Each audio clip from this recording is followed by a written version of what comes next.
DJ Holy Vogue. Yo! You're locked into Point 5 Creative Studios, where Africa's stories aren't just told, they're produced. News, politics, entertainment, films that move the continent. We bring the truth, the fire, the creativity. Your world, powered by African storytelling. Point 5 Creative Studios. Point 5 Creative Studios. Point 5 Creative Studios. Point 5 Creative Studios. Point 5 Creative Studios. Manje kuri kupisa kuzano PF kuri kubvira kudanwe anonzwa hanzi batai murefu batai mupfupi. Boys, timu rangu mawani panapa pane video randasangana naro pasocial media randoda kuti ndikuratidzei zviri kuitika, zviri kutaurwa navaChris Mutsvangwa vachitaura kuti haungorote uri kwauri koko tongofunga kuti wapresident wakutotanga kuda kuuya uchisa tumutemo. Nyika inoyi inotongwa navamunangagwa, kwete munhuwo zvake ari kungorota ari kwaari, haana kana chaanoziva. Ende munhu ari kutaurwa uyu ndikuda Tagwirei, mushure mekunge ataura mashoko ekuti hatidi maforeigners muZimbabwe. Zvikanzi naChris Mutsvangwa, ndiwe ani, unomboita nezvei? Afrika iyi yakabatsira kuti Zimbabwe isununguke. Zvezinophobia izvo ndezvekuSouth Africa, munomu muZimbabwe ndeme munhu wese. Right, pari kupisa.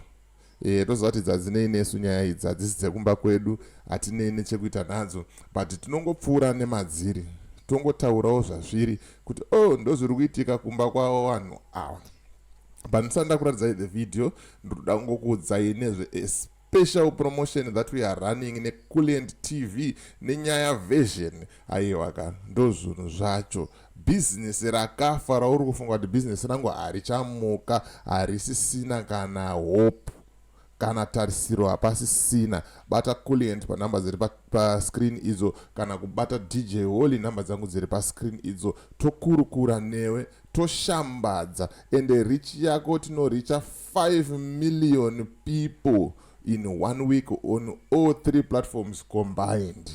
Takamabatanidza maplatforms aya, ndo zvatinoita sei, zvatinoita, ndo murovero wedu chaiwo iwowo. Handitika ndisingatambise nguva, ndoda kuti ndijambire muvhidhiyo raChris Mutsvangwa achitaura kuti iwe usaite iyoyo, miswa kuda Tagwirei, miswa ipapo. But before I get into that story again, let me just tell you kuti hanzi naOwen command registration in South Africa zvanyore, hazvichanetsa. Chinongodiwa chete ichi passport yako. Wakaita passport wobata Owen panhamba dziri pascreen idzo, anobva akuitira mudhiginyira wacho, zvinhu zvako zvoenda kumberi, zvinhu zvako zvoendeka, zvinhu zvako zvofamba ipapo. Handitika saka bata Owen panhamba dziri pascreen, omutaura kuti wabva nekuna DJ Holy ari kutaura izvoni kuti iwewe ndiwe munhu wacho ari kuita zvinhu zvamanje. Right, rega tipinde muvhidhiyo tinzwe kuti vaMutsvangwa vari kuti chii.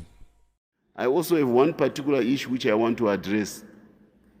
Zimbabwe was founded by the support of Africa, the Africa OAU Liberation Committee. And one of the first beneficiaries of the OAU Liberation Committee is a young aspiring guerrilla, was the current president. Africa matters to us as a country. It made us become what we are. When Mozambique was supporting us, they were a neighbor, but they were also African.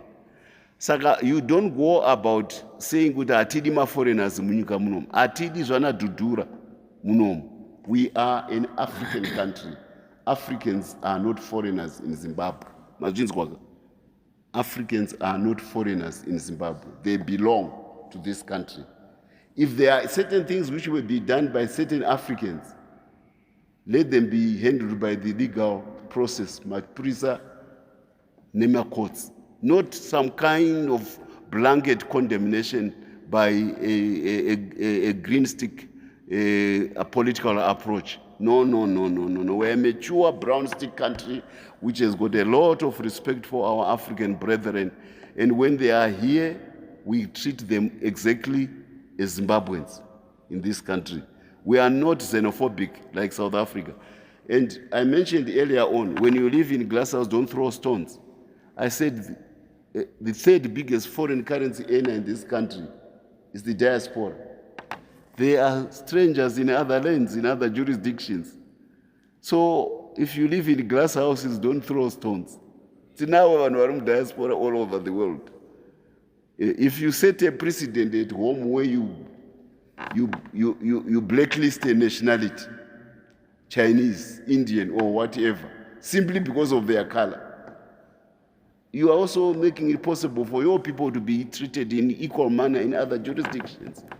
We are a humanitarian country. We belong to the world. If there are any infractions, the law will take its course, not having a blanket condemnation of other nations or fellow Africans. And certain things are only said by the president. They are not said by everybody. Otherwise, munhu wega afunga kuti ndikugona kuita president, anongobuda akungopa mapolicies ake achishauta from his own platform. Harisi donga watonga Zimbabwe. Kunotongwa nemunhu one.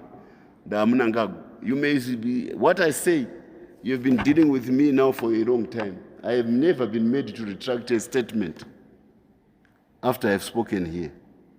I speak the mind of the president, I speak the mind of the party. Because the new policies are not vakure, anotita kuti tive zvatiri nhasi. That's what we follow. So it may not be too late, particularly for these people vanoda kumhanya pamberi vachitoda kuita president nekuti chi kuti vambodzokera kuchitepo college. I've mentioned it before. Nothing wrong with that. This is very good. Kuti vaende, because mukandiona when we talk, I'm a product of the Chitepo College. Most of the ZANU-PF cadreship vakarwa hondo, they are product of the Chitepo College. Pane vamwe vakandosina kuuya kuchitepo vanga vari kuTanzania, so havana kubikwa nepfungwa dzechikoro chepati. Kune vamwe vakujoina today vanoda kuenda pamberi vachizviti hatibviri nemusangano. Imboudzidza musangano uyu, so that kana wakutaura nezvavo unotaura in line, in sync with the leadership of the president. Don't embarrass our president vochika ku Central African Republic or ku Ivory Coast on a visit. Once Ivory Coast enza hadiwa vakanzara kwemunyika menyu, iwo vachishamwira is visiting his fellow African head of state in Lusaka or in DRC. We don't do things like that. We are African, we identify with the African. Right now there is going to be a big meeting in the Caribbean, about the Caribbean and Africa in Equatorial Guinea, in Malabo. We respect our diaspora. That's why Bob Marley could sing so proudly about Zimbabwe when we won. So why do we want now to say kuti, and kana uchifamba mu street muchaziya sei kuti uyu mboi ndewe ku Zambia, Mozambian, uyu mboi ari wandasangana naye ndewe ku Zimbabwe? Do you have a distinction between a Zambian and a Zimbabwean? And you know, do you have that distinction? Saka chavanoti maZambians hativadi mabusiness akati heji zvabvepi izvozvo. Hazvisi zveZANU-PF, hazvisi zvapresident. I want to put it on record. ZANU-PF is a Pan-Africanist party. It respects all Africans, and when they are in this country, they are a host of the Zimbabwe people, they are a host of the ruling party, they are a host of the Zimbabwe government. If there are certain things which they have done, let the law take its course, but don't put a national rubric as a way of sidelining and blacklisting other Africans. No, no, no. Or for that matter, any other nationality. Atina nationality yatinoda kuti iri ndeyakati iya, it's not African. It's not Zimbabwean.